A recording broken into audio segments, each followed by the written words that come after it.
nachádzame sa zhruba na takej 50 hektárovej vodnej nádrži. Uplynul zhruba týždeň, čo povolil ľad.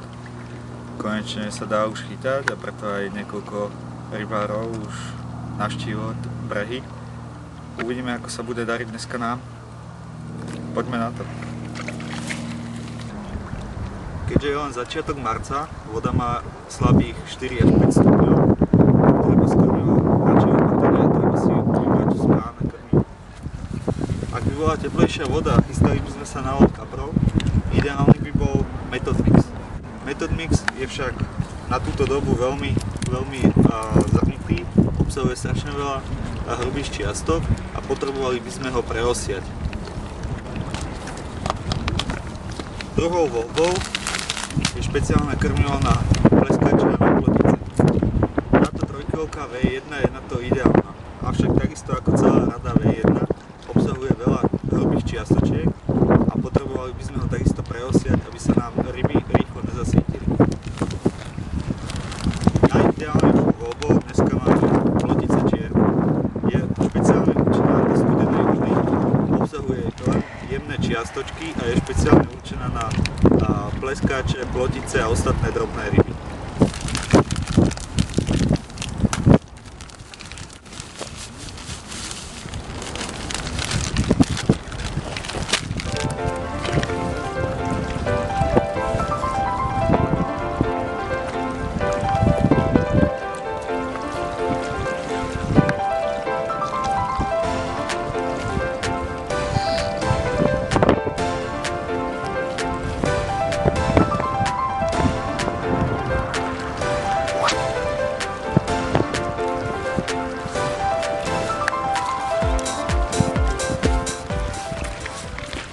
Po príchode k vode je najlepšie prvé si spraviť krmivo, nakoľko všetky drobné čiastočky nám dobre nasiaknú.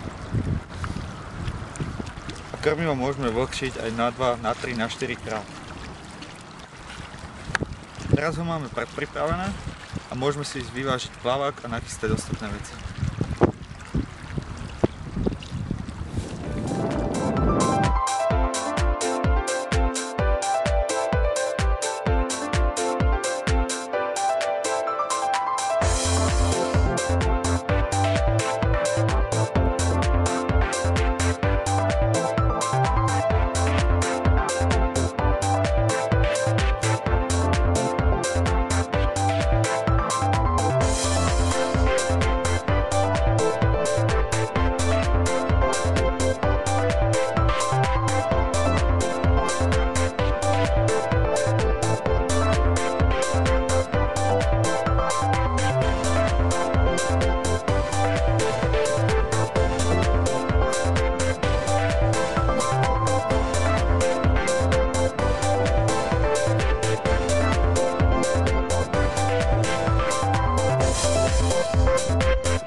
máme vyberanú, plavák máme výborne nastavený, krmivo máme doľahčené, môžeme spraviť gula a môžeme ísť konečne chytať.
Ryby sa nám krásne rozbehli, ťaháme pomerne pekných pleskáčov a nejaké plotice.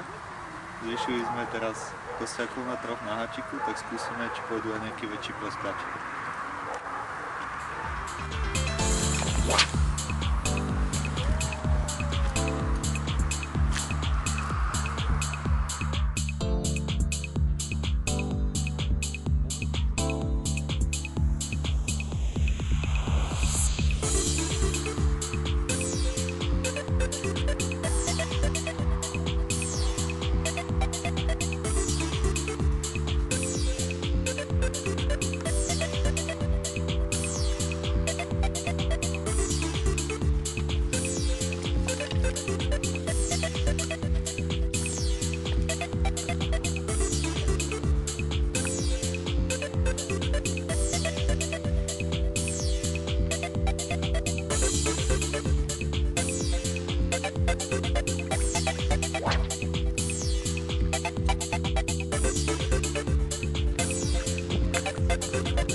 Strávili sme konečne trošku slnečné, pekné po obede na rybách. Celkom sa nám aj dneska darilo, pochytali sme krásnych pleskáčov, nejaké plotice. Kaprika sme sa však nedočkali. Ja si myslím, že ale na to, aká krutá tento rok bola zima, tak sme si zachytali veľmi dobre.